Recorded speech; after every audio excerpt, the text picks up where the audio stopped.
Okay, so I tend to use ChatGPT for a small handful of things over and over and over, like summarizing, massaging my own text with, for a specific purpose on something I feel like I'm weak in that day, coaching sessions either for my business or anxiety. There's like a handful of things that I use it for repeatedly, and then I try other things. Oh, yeah, cooking. Clearly, I have a cooking with ChatGPT. But today I want to do something a little bit differently. I've sent out press releases before for myself and my clients, but I've never tapped into ChatGPT to see if there's anything different that we can do with press releases. So for that one, I definitely want to use the mobile, the mobile app because I want to go voice with this. My goal in this session is to see if there's anything that ChatGPT recommends that I'm not already doing. I already have like a workflow, a research flow, and like I know the storytelling aspect of press releases and attaching them to something important and that's relevant in the world and all of those kinds of things. But I'm curious what else, because I mean, this is the collective us, and the collective us sometimes is wiser than just me. So let's see what we can do. Hello. Hi there. How's it going? Pretty good. I need your help on something today. Of course. What do you need help with? Yeah. So I'm writing a press release for a client, and I have a general flow that I usually have for press releases, but I want to check and see if there's anything I'm missing. Can we walk through the basic outline of how to write a press release, what to include in it, and how to send it to folks and follow up and the basic workflow of sending a press release? Can we go through it like step by step? Absolutely. Let's break it down step by step. First, the press release structure. 1. Headline. A clear, attention-grabbing headline that summarizes the announcement. 2. Okay, I'm going to stop you right there. Can we go through it slowly, one step at a time, and at the end of one step, ask me if I'm ready to go into the next step, please? Oh, and when you set up boundaries, sometimes, like with humans, you break, Chatty, so you have to start over. So you just hit the X, and then you come back in. Hi again. Hey there. What's up? Hey, can we continue on, but with the press release stuff, but do it step by step? And ask me at the end of one step, ask me if I'm ready to move on to the next one. Got it. Let's start from the beginning.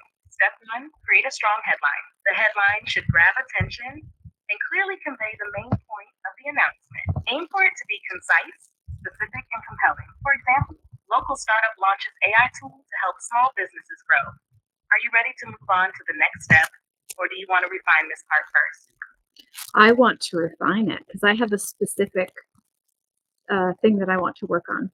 Perfect. What's the specific angle or focus you're working on for the headline? Let's craft it together. Okay, so I have a bookkeeping client who has an amazing new episode about administrative changes and how they could impact small businesses.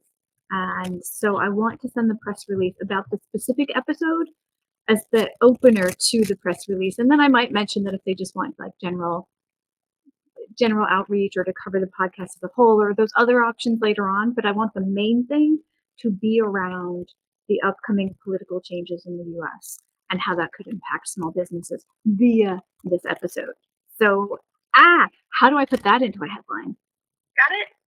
Let's craft something that's clear, timely, and connects the episode to its value for small businesses. How about new podcast episode explores upcoming U.S. political changes and their impact on small businesses? Or how upcoming administrative changes could shape small business operations? Insights from podcast name's latest episode. Do either of these work for you? Or should we tweak the focus further? Yeah, actually, I wasn't sure. That's very similar to the episode title, so I wonder if I should just go with the episode title then. I see what you mean. You want the headline to stand out from the episode title, but still convey the urgency and value of the topic. How about something more dynamic, like essential listening for small businesses, how new U.S. policies could reshape operations? Ooh. Or podcast name breaks down key policy changes small businesses can't afford to ignore. Does that feel distinct enough? I like that. Should we try another approach? I like that first one. What was that again? The first one was essential listening for small businesses, how new U.S. policies could reshape operations. Do you want to tweak it further, or are you happy with it as is? No, there was one that you that you said that was different to that was punchier that I really liked? I think it started with how? I think you're referring to how upcoming administrative changes could shape small business operations. Does that sound like the one you like? Yeah, and just to be clear, I'm going to be sending this press release first to local like magazines and newspapers around where my client lives. So is that a headline that would be appealing for those kinds of publications? Yes, that headline should work well for local magazines. Great. Chatty, are you there? Uh-oh. Okay, this flashing is new.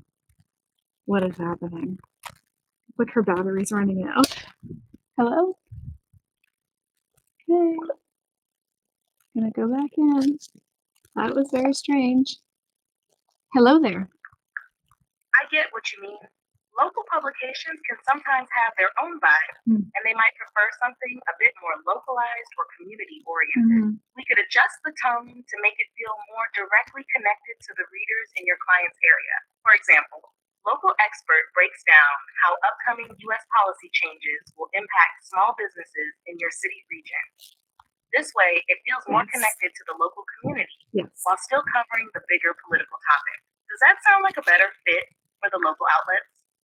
Yeah, I love that. And the fact that this is coming from a longtime expert bookkeeper, I think who also lives in those communities, I think is something I want to drive with. You're right. I want to drive the information's important, but who it comes from is also important. I think those are the two parts I really want to hone in on this, especially in the first round when I'm sending it to his local places, local publications and stuff. So yeah, honing in on it, being a local long-term bookkeeper and outlining things that may impact small businesses in the future. How the heck do we squeeze all that into one headline? Got it. We can really lean into the credibility of the expert while still emphasizing the local angle and the forward-thinking advice. How about something like this?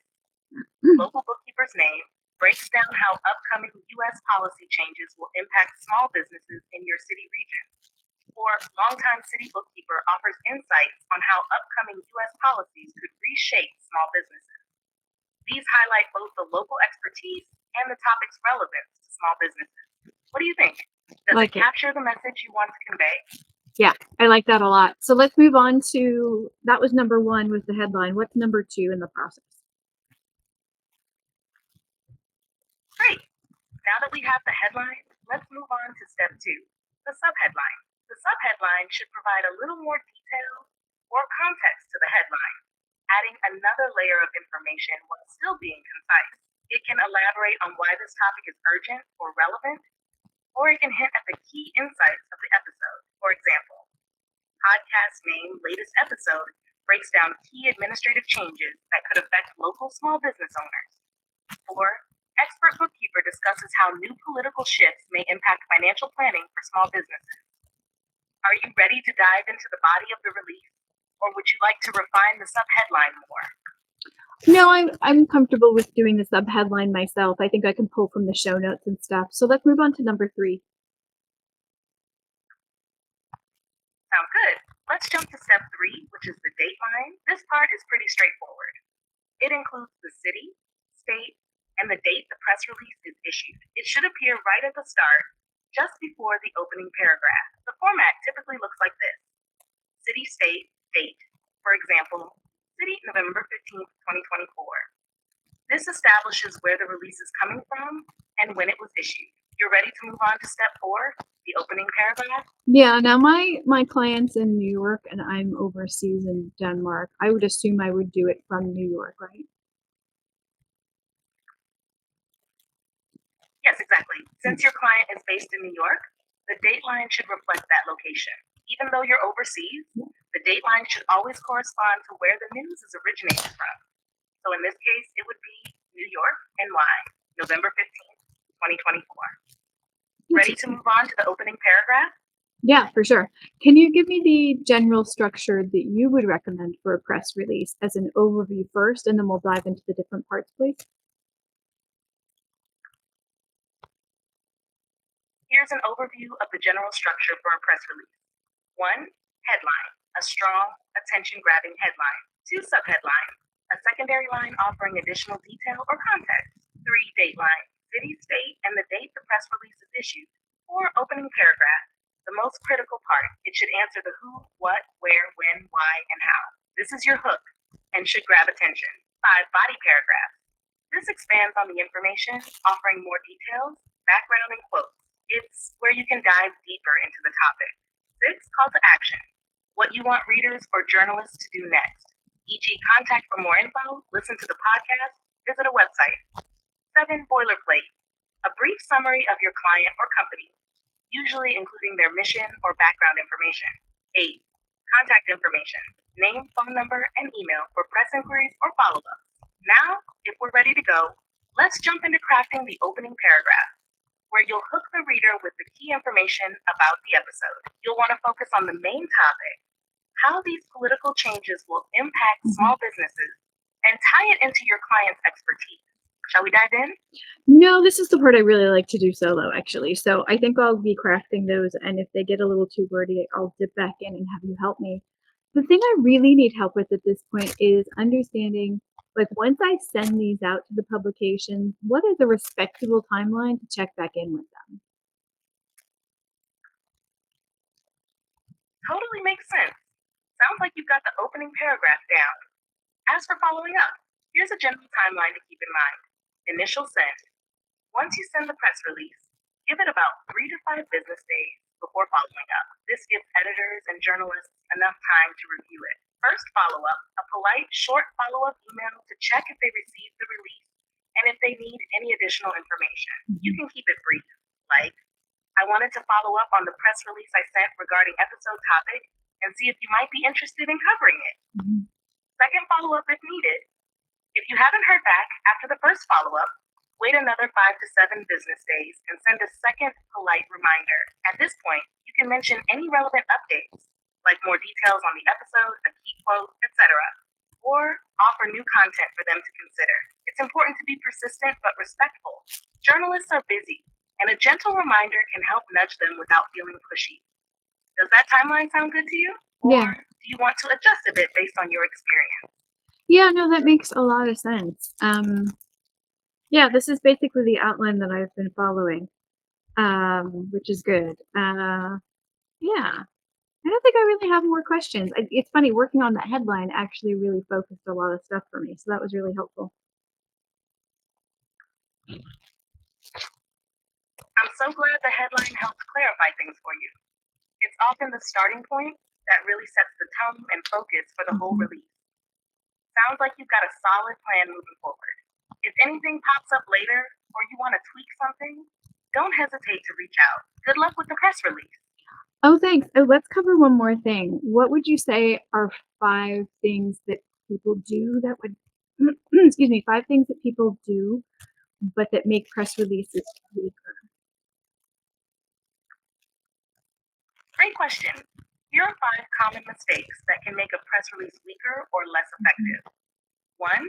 Weak or generic headline. If the headline isn't specific or compelling enough, it won't grab the attention of journalists. A vague or too broad headline makes it easy for the release to be overlooked. 2. Lack of newsworthiness. A press release should focus on something newsworthy or timely, an announcement, event, or new development. If it's just a nice-to-know piece without a clear story, it won't stand out to media outlets. 3. Overloading with jargon. Press releases should be clear and straightforward, especially for journalists who might not be familiar with technical terms. Too much jargon can make the release feel inaccessible and hard to read. 4. Too much fluff. Being overly promotional or self-congratulatory can turn off journalists. It's important to provide facts and insights, but avoiding excessive sales language or fluff will make the release feel more credible. 5. Missing contact information or CTA. If readers or journalists can't easily find who to contact for more details or how to follow up, the press release can fall flat. Always include clear contact details and a call to action. Avoiding these issues will help ensure your press release feels professional and gets the attention it deserves. Anything you want to dive deeper into here?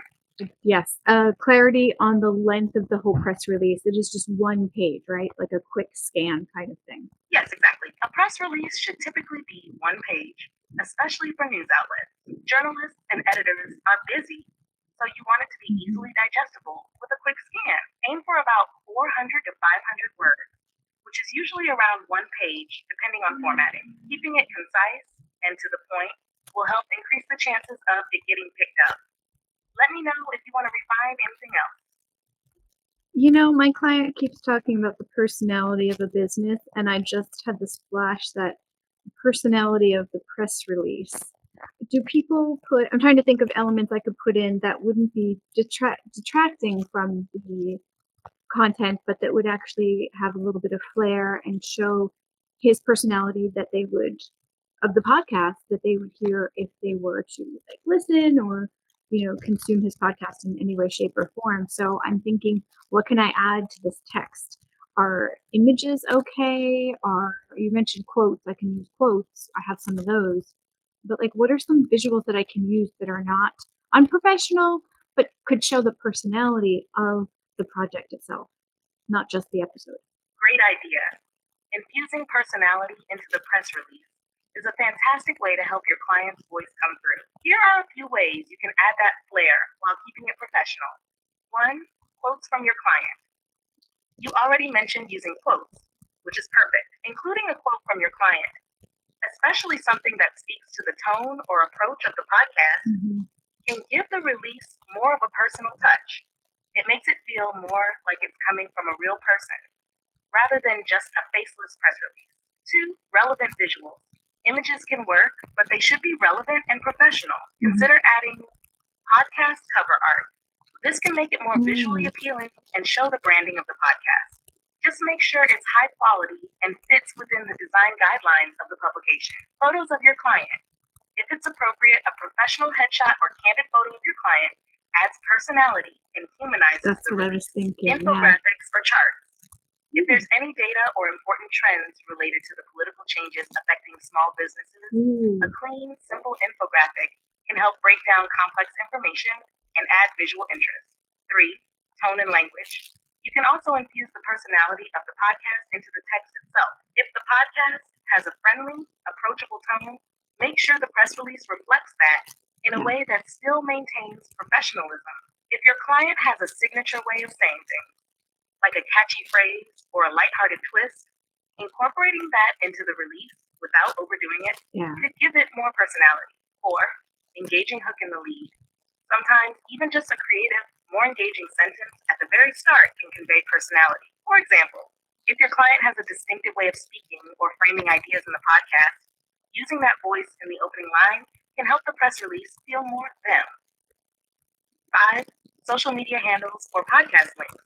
You could also add their social media handles or a link to the podcast in the release.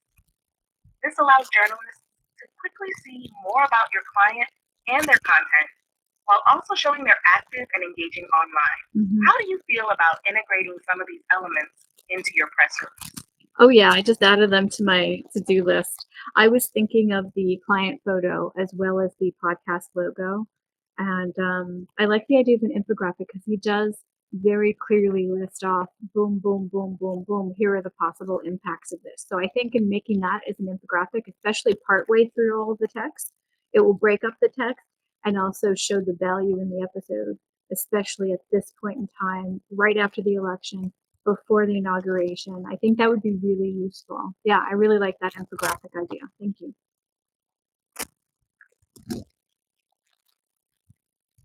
That sounds like a great plan.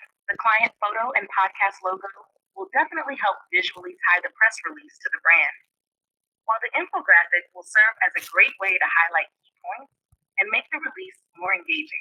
Plus, the timing of it, right after the election and before the inauguration, makes the infographic even more relevant and impactful. I'm glad you like the idea. Once everything's coming together, it should really reflect both the professional value and the personality of the podcast. Let me know if you need any more help with that or anything else. Great, thank you. Okay, so I'm not really surprised by the outline that they gave me. Here's my messy notes. So the headline, the subheadline, dateline, opening paragraph, body paragraphs, call to action, client and podcast info, and contact info. Like, none of that's surprising to me. That's all of stuff I would include. But what I haven't really done before in press releases is added more of that personality bit. So I really like I think I might have added some in text, but in visualness, I don't think I have in press releases. I think I've been trying to be too professional in my press releases, and blah to that. Infographics, images, podcast cover art. I want to throw all of that in there in a way that moves the narrative of the press release. So I'm going to play with this in a way that is much different than what I've done in the past. And if it works, I'll keep going with it. And if it doesn't, I might revert back to less visuals. So we'll see what happens.